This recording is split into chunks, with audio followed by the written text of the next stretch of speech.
복음의 머리, 가슴, 발이란 제목으로 하나님 말씀 증거하도록 하겠습니다. 로마서 말씀을 계속해서 살펴보고 있습니다. 로마서는 복음의 정수, 복음의 핵심을 가장 잘 우리에게 전해주는 말씀입니다. 사도 바울은 로마서 서론과 또 앞부분 전반부에서 이 복음이 얼마나 놀라운 것인지를, 얼마나 감동적인 것인지를 구구절절 증거합니다. 그리고 어느 순간에 한 아픔을 이야기하는데 자기는 이방인의 사도가 되어서 온 세상에 복음을 증거하지만 정작 자기 민족, 자기 친족 이스라엘은 예수님을 죽이고 복음을 거부하고 배척한 것에 대해서, 구원 밖에 있는 것에 대해서 안타까운 마음을 갖게 됩니다. 우리 자녀들이 제대로 양육을 받지도 못하고 교육도 받지도 못하는데 다른 자녀들이 그런 은혜와 혜택을 누리면 우리 자녀들 보면서 속상한 마음이 있겠죠. 우리 민족이 하나님의 선택을 받은 민족인데도 복음으로부터 멀어져 있다면 사도 바울이 사역하면 할수록 그 마음이 무거웠을 겁니다. 그것을 9장까지 증거하였는데 오늘 10장에서도 그 마음으로, 그 아픔으로 말씀을 시작합니다. 1절에 보니 형제들아, 내 마음에 원하는 바와 하나님께 구하는 바는 이스라엘을 위함이니 곧 그들로 구원을 받게 함이라. 자기 민족 이스라엘이 구원을 받기를 원하는 간절한 마음이 오늘 1절 말씀에 나옵니다. 로마서 9장에 보면 하나님께서 불신앙 가운데 있는 이스라엘 백성들을 완전히 버리지 않는다고 말씀하셨습니다. 그리고 남은 자들 통해서 그들을 구원하시고 또 구원받은 그들을 통해서 하나님의 일을 계속 이루어 나가시겠다고 말씀하셨습니다. 희망의 말씀이죠. 왜 그러냐면 이스라엘이 하나님 앞에 여전히 불순종하고 패역하고 하나님의 뜻을 거부하는데 하나님의 절대 주권이라는 겁니다. 하나님 마음이라는 겁니다. 이 민족을 버리지 않고 다시 믿게 하고 그들을 사용하게 하겠다는 하나님의 주권적인 작정을 말씀하십니다. 오랫동안 신앙생활 하시면서 많은 메시지들을 듣는데 하나님의 작정, 하나님의 계획, 섭리 이런 것들을 들을 때마다 마음 한켠에는 이런 질문들이 생깁니다. 하나님께서 작정하시고 계획하시고 섭리하시고 역사하시고 인도하시면 우리가 굳이 애쓰고 노력하고 전도하고 그렇게 간절히 기도할 필요가 있겠는가? 하나님께서 어차피 계획하시고 하나님께서 하실 일인데 내가 뭐 노력을 한다고 안 될 것도 아니고 안 한다고 될 것도 아니고 안 한다고 안 될 것도 아닌 것 아닌가 생각을 할 수가 있습니다. 사람들은 하나님의 주권을 너무 강조하는 입장에 있다 보면 복음을 전하는 사람들에 대해서 조금 거부하는 마음, 반대되는 마음을 갖습니다. 아니 하나님께서 주권적으로 역사하시고 구원하실 건데 뭐 그렇게 애쓴단 말인가? 또 반대로 하나님의 주권보다는 인간의 행위, 인간의 믿음에 방점을 두는 사람들은 하나님이 아무리 그런 계획을 갖고 계셔도 우리로서는 할 도리를 해야 된다 이런 생각을 하죠. 사람들의 신앙적인 생각, 태도 그것은 이미 신학에 반영되어 있습니다. 신학에도 이 두 가지의 큰 흐름이 있습니다.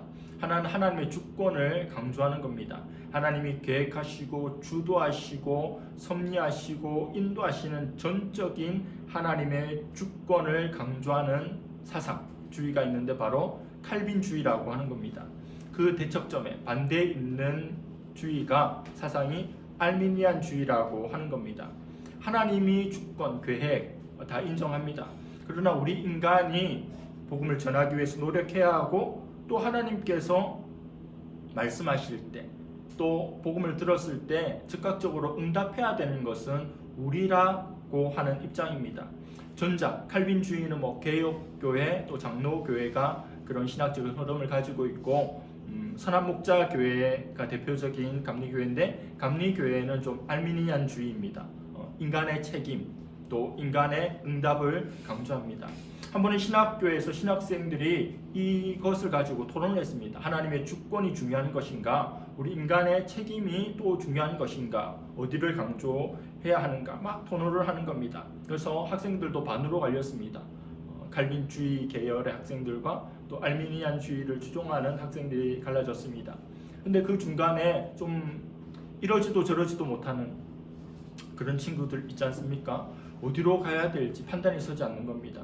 그러니까 다른 학생들이 빨리 결정하라고, 어디든지 빨리 속하라고 이야기를 했습니다. 한참을 고민하다가 그가 찾아간 곳은 칼빈주의자 쪽에 사람들이 있는 곳이었습니다. 그러자 처음에는 환영해 줬죠. 아니, 당신은 어떻게 이쪽으로 오게 됐습니까? 이렇게 이야기합니다. 그러자 이런 말합니다. 제가 오랫동안 생각해 보니 칼빈주의가 하나님의 주권을 강조하는 것이 조금 더 성경적인 것 같아서 그랬습니다. 그래서 제가 결정하고 여기에 왔습니다. 이렇게 이야기를 하니, 그러면 당신은 이쪽에 올 수 없습니다. 당신이 이렇게 온 것은 당신의 생각이나 결정이 아니라 하나님의 주권 때문에, 하나님의 작정 때문에, 섭리 때문에 왔다고 해야 우리 쪽 사람이 되는 거지, 당신이 그렇게 생각하고 판단해서 온다는 것은 우리 사상과 우리 신학적 흐름과 맞지 않습니다. 받아들이지 않겠습니다. 나왔습니다. 이제 어디로 가야겠어요? 네, 알미니안 쪽에 쭉 갑니다. 알미니안 쪽에 있는 사람들도 이 친구가 칼빈에 갔다가 돌아온 걸 이미 보았죠. 당신은 왜 여기로 왔습니까? 예, 제가 사실은 저쪽에 갔는데 받아주지 않아서 이쪽에 오게 되었는데 그것이 하나님의 뜻이라 여기며 이곳에 왔습니다 하니까 알미니안 주의자들 얼굴 색이 달라지는 겁니다. 당신이 그쪽에서 배척받아서 이렇게 오게 된 것을 하나님의 뜻이라고 말하는 것, 그것은 옳지 않습니다. 여기에 모인 사람들은 자기가 생각하고 판단하고 결정해서 오는 사람들의 모임이지, 하나님의 주권을 말하는 당신은 우리하고는 좀 맞지 않은 것 같습니다. 해서 그쪽에도 들지 못했다고 합니다.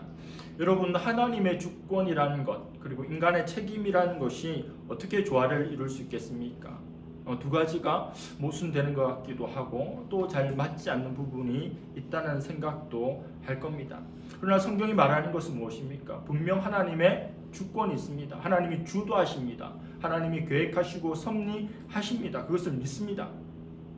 그럼에도 불구하고 하나님의 그 뜻이, 하늘의 그 뜻이 이 땅에 이루어지기 위해서는 우리 인간 편에서 반응하고 응답하고 순종하고 일하는, 그리고 결단하는 모습이 필요하다는 겁니다. 그래서 어떤 신학자는 이런 말을 했죠. 하나님께서는 우리 인간의 기도에 응답하시는 것 외에는 아무 일도 하지 않으신다. 하나님은 하나님의 뜻을 우리 인생들에게, 하나님의 백성들의 심령 가운데 소원을 주셔서 그 소원을 가지고 기도하고 그 기도에 응답하시는 방식으로 하나님이 일해 가시니, 하나님과 우리 인생이 아름다운 파트너가 되어서 일해 가신다는 겁니다. 로마서 9장에서 사도 바울이 하나님께 속한 주권에 대한 말씀을 하였습니다. 너무 장엄한 말씀이죠. 웅장한 말씀입니다. 시원한 말씀이죠.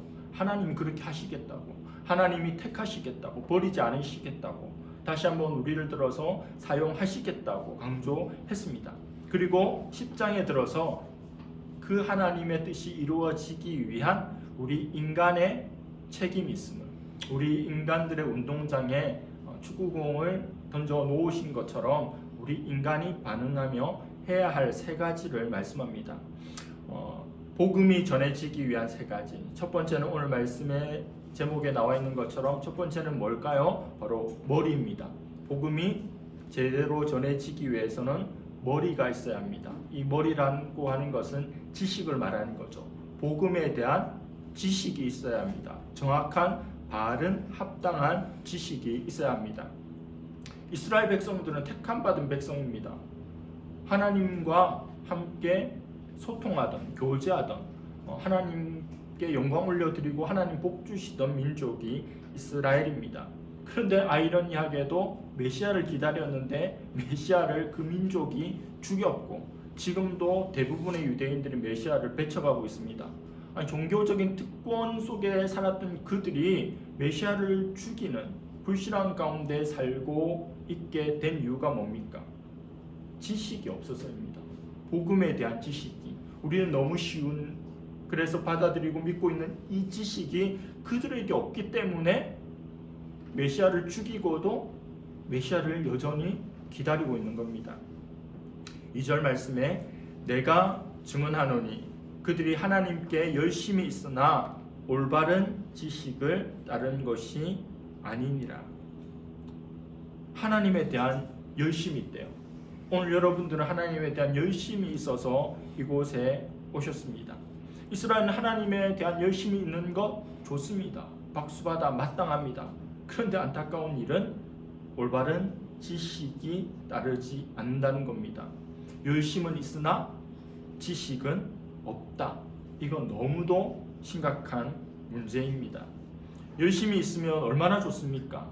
뭐 공부를 하든지 직장 생활을 하든지 하다못해 알바를 하더라도 열심히 하겠습니다 이러면 대부분 예쁘게 봐주고 그것으로 다 답이 되는 거 아닙니까? 열심히 하겠다는데, 열심히 있다는데 그거면 된 거죠. 그런데 그 열심이 지식을 수반하지 못하는 겁니다. 그런 문제는 매우 심각해지는 겁니다. 열심을 내면 낼수록 비례하여서 문제가 심각해지는 겁니다. 여러분, 최악의 캐릭터는 어떤 존재입니까? 머리가 나쁜데 부지런한 사람이 최악의 캐릭터입니다. 머리가 나빠요. 그래 무슨 일을 해도 잘 안 돼, 엉망진창돼요. 그런데도 열심히 특심이야. 새벽부터 밤늦게까지 여기저기 다니면서 문제를 일으킵니다. 열심은 있으나 지식이 없죠. 그런 사람은 그냥 가급적 활동하지 않고 그냥 집에 스스로 감금되어 있는 게 좋아요. 말도 하지 않고 수도원도 괜찮아요. 요양원 같은 데 가서 가만히 있으면 돼요. 지식 없는 열정, 너무 심각한 겁니다. 여러분, 모이기를 힘쓰는 신천지를 아십니까? 신천지 엄청 대형 집회를 많이 하죠. 그리고 요즘에도 심심치 않게 보게 되는 여호와의 증인 쪽에서도 요즘에 좀 전도 열심히 내는 것 같아요. 여기저기 가도 가판대를 세워놓고 전도하는 사람들 보게 됩니다. 예전엔 집집마다 찾아와서 전도하던 사람들이죠. 특별히 예수님 믿는 사람들 집에만 와서 전도하는 특심을 보여주었습니다. 그리고 하루에 5번씩 자기가 어느 곳에 있든지 무엇을 하든지 메카를 바라보면서 절하는 무슬림들, 그리고 자살, 폭탄, 테러 같은 일을 하면 그것이 너무도 귀한 일이고 알라로부터 칭찬받는 일이라서 수많은 여인들이 자기를 수종드는 천국으로 직행할 수 있는 티켓을 가진다고 생각하며 서슴지 않고 테러를 감행하는 무슬림들의 열심. 기독교 신앙생활 하기가 참 힘들다고 여기는 사람들이 있지만 불교도들의 열심은 어떻습니까? 1000배, 2000배, 3000배 절을 합니다. 지성이면 감천. 하늘을 감동시키고자 하니 인간이 얼마나 힘들겠어요. 성철 스님 같은 분은 누워서 주무시지 않고 앉아서 수행하느라, 도를 깨닫느라 그렇게 앉아서 잠을 주무시기도 했다고 합니다. 보통 열심이 아니죠. 하루에 아무리 고생해도 꿀잠이라도 자고 싶은데 자는 것조차 앉아서 눕지 않고 도를 깨닫기 위해서, 수행하기 위해서 열심히 대단합니다. 그걸 하라고 하면 누가 따라할 수 있겠습니까? 이 모든 것이 다 뭐다? 지식 없는 열심이다. 지식은 갸륵하죠. 지식은 박수 받을 만합니다. 존경할 만해. 어떤 부분들은 대단하다고 여겨집니다. 그런데 열심히 있는데 제대로 된 지식이 없으니까 빛을 발할 뿐만 아니라 많은 악영향들을 끼치게 되는 겁니다. 사도 바울이 지식 없는 열정을 가진 존재였습니다. 자기 고백적인 이야기입니다. 사도 바울이 하나님에 대한 열심히 특심했죠.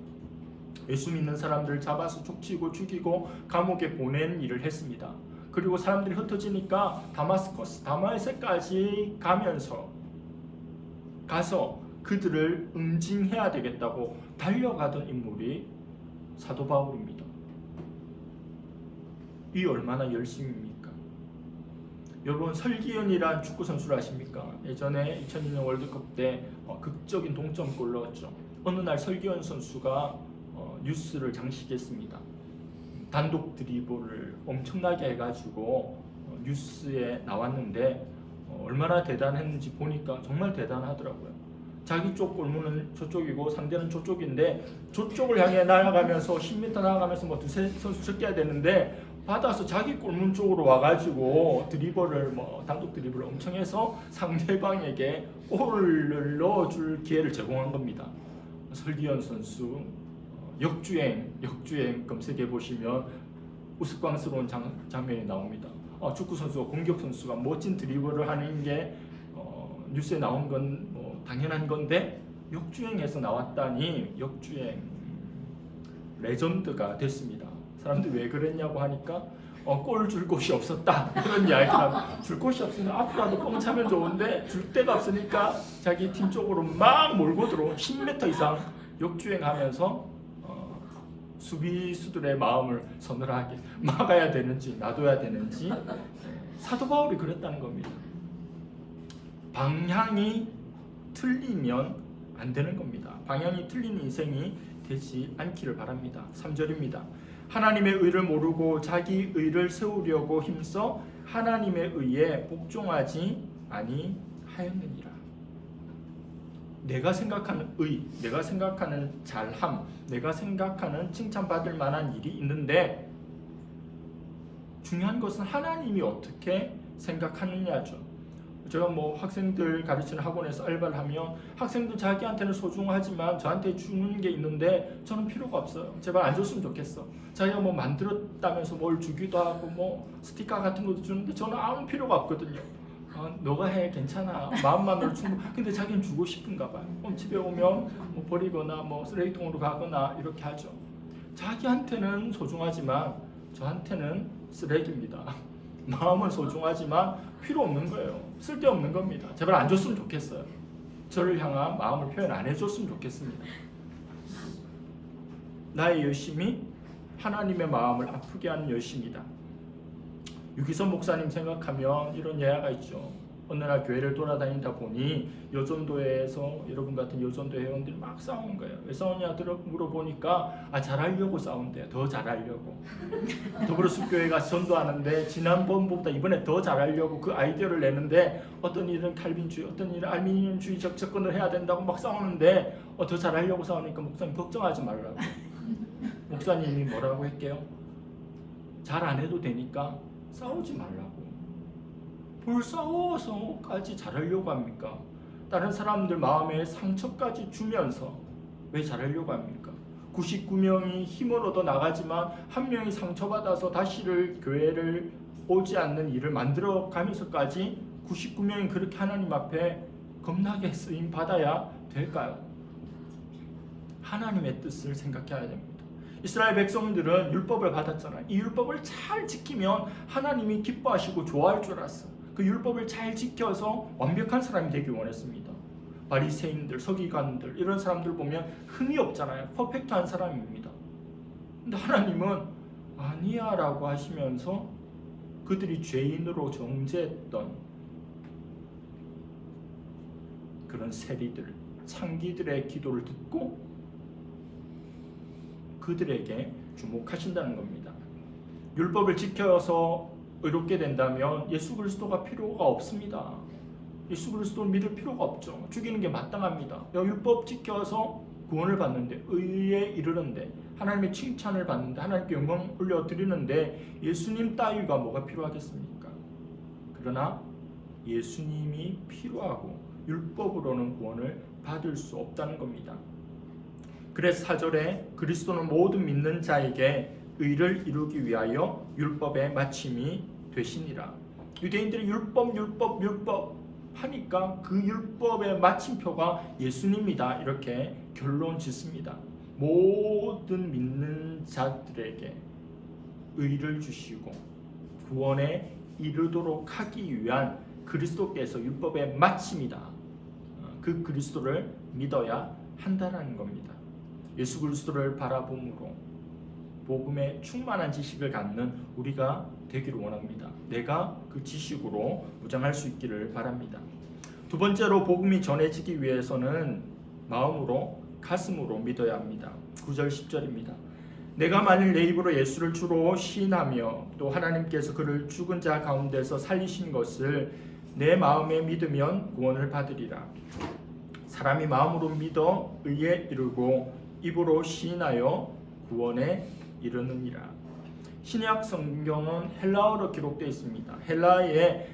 헬라어를 쓰는 그리스 사람들에게 마음에 대해서 질문하면 마음이 무엇입니까? 라고 그 정의를 질문하면 인간의 지성과 의지입니다. 이렇게 이야기합니다. 마음이라고 하는 것은 지성 그리고 의지까지 포함된다는 겁니다.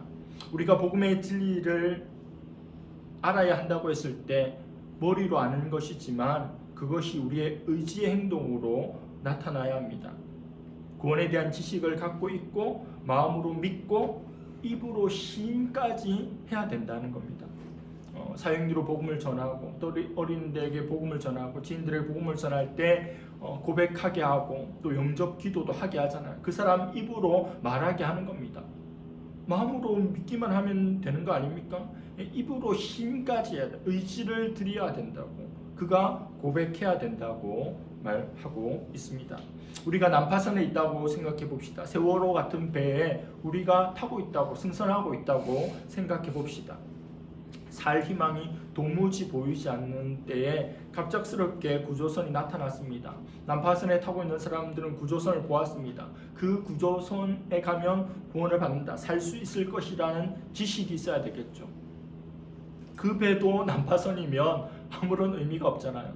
우리 배는 침몰하지만 그 배는 침몰하지 않을 때 의미가 있는 거지, 같이 침몰하고 있다면 옮겨봤자 죽는 건 똑같은 겁니다. 아는 것만으로 충분하지 않죠. 난파선에서 구조선으로 건너타야 됩니다. 소위 말해서 갈아타기를 해야 된다는 겁니다. 이제는 내가 의지하던 그러나 빠져가는 침몰하는 난파선에서 탈출할 뿐만 아니라 굳건한 구조선 위에 서 있어야 한다는 겁니다. 영원한 구조선 되시는 예수 그리스도 안에 우리가 늘 거할 수 있기를 축복합니다. 세 번째, 복음이 전해지기 위해서는 발로 걸어가야 합니다. 14절 15절입니다. 그런즉 그들이 믿지 아니하는 이를 어찌 부르리요, 듣지도 못한 이를 어찌 믿으리요, 전파하는 자가 없이 어찌 들으리요, 보내심을 받지 아니하였으면 어찌 전파하리요, 기록된 바 아름답도다 좋은 소식을 전한 자들의 발이여함과 같으니라. 오늘 복음을 전하기 위해서 멀다면 멀고 가깝다는 가까운 잠실에서 온 여러분들의 발걸음이 가장 아름다운 발걸음입니다. 복음을 전하고 집에 돌아가서 양말을 벗었을 때 여러분 발에서는 어떤 냄새가 날까요? 여러분 발에서 나는 냄새는 아름다운 복음의 향기입니다. 왜일까요? 복음을 전하고 나는 냄새이기 때문에 그렇습니다. 몇 년 전에 발레리나 강수진 씨의 발 사진이 공개가 되었습니다. 그 아름다운 발레를 펼치기 위해서 눈에 보이지 않는 그 발은 온갖 물집이 잡혀 있고 울퉁불퉁 병자처럼 그렇게 변형되었지만 누가 봐도 객관적으로 흉한 발이지만 세상에서 가장 아름다운 발이라고 그렇게 표현할 수 있는 이유도 그 발이 있었기에 그 아름다운 발레를 펼칠 수 있다는 겁니다. 여러분들의 그 발이 있기에 오늘 복음을 전할 수가 있다는 겁니다. 여러분, 믿기 너무도 어려운 사실이지만 기독교 역사 속에 초대교회, 우리 사도행전에서 보는 초대교회의 전도와 선교 이후에 1780년대까지 세계적인 차원에서 선교에 가난한 전 지구상의 교회가 거의 눈을 감고 있었습니다. 물론 그 역사 속에서도 1600년 속에서도 소수의 사람들이 전도하고 선교하였지만 전 지구적 교회로 보면 암흑기와 같이 1500년, 1600년 그렇게 선교하지 않고 세월을 보냈습니다. 그러던 1787년에 한 젊은이가 예수님을 믿게 되었습니다. 너무 좋았습니다. 날마다 성경을 읽고 성경을 보는데 매 페이지마다 복음을 전해야 된다는 말씀이 적혀 있는 겁니다. 아무도 복음을 전하지 않고 선교하지 않는데 성경 말씀은 이렇게 나와 있는 겁니다. 단순한 믿음을 가지고 이 청년은 기도하면서 하나님 한 번도 복음을 들어보지 못한 나라와 민족 가운데 가서 제가 복음을 전하기를 원합니다. 저를 보내주십시오. 기도하였습니다. 세계 지도를 만들어 놓고 복음을 받지 않고 복음이 없는 나라와 민족이 어디 있는지를 자기가 조사하고 써가면서 표시해가면서 기도하고 하나님 나를 어디로 보내실지를 구하기 시작하였습니다. 외국어도 배우기 시작했습니다. 이 사람은 구두 수선공으로 일하고 있었는데 너무 마음이 뜨거워져서 목사님들 모임에 찾아가서 목사님들한테 이렇게 이야기합니다. 저 같은 사람한테 와서 목사님 왜 전도 안 합니까? 저는 하루 종일 전도 안 하고 목사님 개척교회 한다면서 전도를 저보다 안 합니까? 이렇게 하는 것처럼 목사님들 제가 성경에 보니까 선교하라고 하는 내용들이 많던데요. 이러니까 한 유명한 신학자 리랜드 박사가 이렇게 호통칩니다. 이보게나 젊은이, 제발 그냥 제자리에 좀 앉게. 하나님께서 이방인들을 구원하시기를 계획하셨다면, 그걸 원한다면 자네가 나서지 않아도 하나님께서는 하실 거야. 그런 광신도 같은 소리 하지 말게, 이렇게 이야기했다고 합니다. 유명한 신학자가 자리에 앉으라고 하니까 어떻게 하겠어요? 앉아야죠. 그냥 앉았습니다. 나중에 그가 쓴 전기를 보니까 앉으면서도 이렇게 이야기했대요. 갈릴레오가 그래도 지구는 돈다고 이야기했던 것처럼. 맞습니다, 박사님. 그게는 아니고 들으면 또 기분 나빠하니까 또 혼나니까. 맞습니다, 박사님. 하나님은 당신이나 저 같은 사람 없어도 온 세상을 충분히 구원하실 줄로 믿습니다. 그러나 제가 믿기로는 하나님께서는 당신이나 나를 통해 그 일을 하기를 원하십니다. 그리고 얼마 후 그는 자신을 지지하는 사람들의 도움을 받아서 인도 선교사로 나가게 됩니다. 배를 타고. 이 젊은이가 바로 근대 선교의 아버지 윌리엄 켈입니다. 하나님으로부터 위대한 일을 기대하고 하나님을 위해 위대한 일을 시도하라는 놀라운 명언을 남기기도 하였습니다. 그 한 사람으로부터 시작하여서 근대 선교가 이루어지게 된 겁니다. 2000년 동안 전 세계의 복음화가 천천히 이루어진 것이 아니라 천몇백 년 동안 복음이 묻혀 있다가 한 젊은이가 말씀을 통해 빛을 발견하고 기도하며 헌신함으로 근대 선교의 문이 열렸고, 오늘날 우리도 예수님을 예배할 수 있는 자리에 있게 된 겁니다. 가지 않는다면 복음을 누가 전하겠습니까? 전하는 사람이 없다면 누가 복음을 듣겠습니까? 듣지 못한다면 어떻게 믿을 수 있겠습니까? 믿지 못한다면 어떻게 구원을 받을 수 있겠습니까? 비단 멀리 있는 사람뿐만 아니라 우리 살아가면서 우리의 삶의 이유와 목적은 하나님께서 천하 만물보다 사랑하시는 그 한 영혼을 위해서 기도하고 아파하고 사랑하고 섬기고 주님께로 인도하는, 나의 평생에 하나님께서 나를 통해서 계획하시고 작정하신 그 영혼을 내가 베드로처럼 요한처럼 얼마나 낚았는지, 사람 낚는 업으로 살았는지, 하나님 앞에 섰을 때 이 영혼을 제가 주님께 인도한 일에 쓰임받게 되어 감사합니다라고 고백할 수 있는 그날을 꿈꾸며 기도하며 바라는 저와 여러분들 될 수 있기를 간절히 바랍니다. 기도하겠습니다. 하나님 아버지 감사합니다. 하나님, 복음이 전해지기 위하여 복음에 대한 믿음으로 의롭게 되고 구원을 얻게 된다는 그 지식이 우리에게 있게 하여 주시니 감사합니다. 지식이 있을 뿐만 아니라 그것이 우리의 가슴을 뜨겁게 함으로 고백하고 또 결신하는 우리의 삶이 되게 하심도 감사합니다.